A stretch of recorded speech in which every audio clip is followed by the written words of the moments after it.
Bonjour, je m'appelle Anne Gaumont, donc je serai votre formatrice pendant toute cette formation. Moi au départ je suis juriste de formation avec une spécialisation en droit du travail, en gestion du personnel et des relations de travail. J'ai travaillé 10 ans dans la gestion des ressources humaines en entreprise comme responsable de formation et des relations sociales dans un siège d'entreprise et puis également comme responsable ressources humaines dans une société de services informatiques. Depuis 2001 je suis consultant formateur et j'interviens sur tous les domaines très opérationnels de la gestion des ressources humaines et notamment la construction des plans de formation. Depuis 2006, j'anime les actions collectives du FAFIEC en lien avec le pilotage de la formation professionnelle et l'adaptation en fait de cette gestion au gré des différentes réformes. J'ai moi toujours un temps partagé dans une PME, ce qui me permet de ne jamais oublier que la réalité de l'entreprise peut être parfois éloignée de la formation, qu'il y a tout un travail à faire pour transférer ce qu'il est normalement nécessaire de faire et puis l'adapter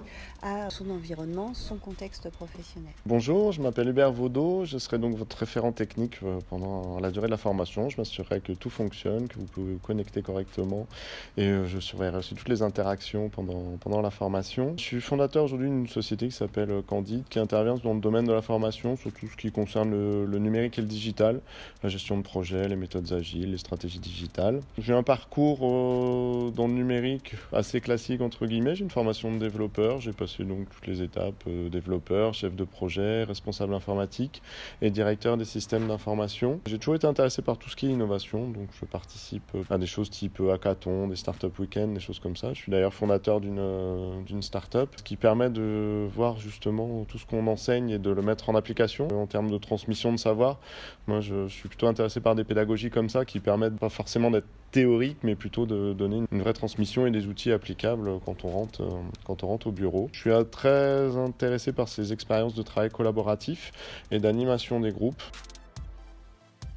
Lorsqu'il y a eu un nouvel appel d'offres, je me suis dit que c'était l'occasion de proposer quelque chose de différent sous un nouveau format. Oui, parce que depuis qu'on se connaît, on a ces réflexions-là sur le e-learning, sur comment on peut faire la formation différemment. Et donc là, le projet, c'était vraiment l'occasion de mettre ça en pratique avec cette idée de classe virtuelle. Donc on n'est pas sur un MOOC, on n'est pas sur ces trucs-là, on est un peu tout seul derrière son écran et on interagit via des forums et on n'est pas non plus dans la classe, enfin, on est avec les contraintes de logistique, etc.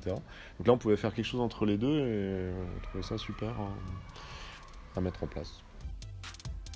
C'est d'abord, avant tout, permettre à un plus grand nombre de personnes de se former parce que cette formation, elle s'adresse à des personnes qui ne sont pas toujours dans le cœur de métier en fait, de leur entreprise. Donc la formation pour ces personnes vient parfois un peu dans un second plan, parfois difficile pour ces personnes parce qu'elles ont une fonction support dans leur entreprise, de s'absenter, ça perturbe le bon fonctionnement de l'entreprise. Donc là, l'idée, c'était de proposer un format qui permette à des gens de se former tout en restant quand même en entreprise, puisque la formation, elle se déroule sur des demi-journées. Oui, c'est ça, globalement, que les gens accèdent plus facilement à la formation, à ces types de formations, et qu'ils puissent avoir des outils opérationnels directement, et en ayant aussi constitué un petit peu de réseau avec des gens qui font des métiers proches avec eux. Et puis c'est aussi, oui, pour des gens qui font des plans de formation, ce genre de choses, c'est aussi pour eux le moyen d'expérimenter qu'il y a d'autres façons de se former, il y a d'autres méthodes, il y a des choses qui sont moins intrusives dans la vie de l'entreprise, parce que les gens partent pas 3 jours de suite en formation, ça peut être des formations sur des formats plus courts et via des outils où il suffit d'avoir une connexion internet, une caméra et un micro et on peut se former à énormément de choses en ayant une formation vraiment opérationnelle.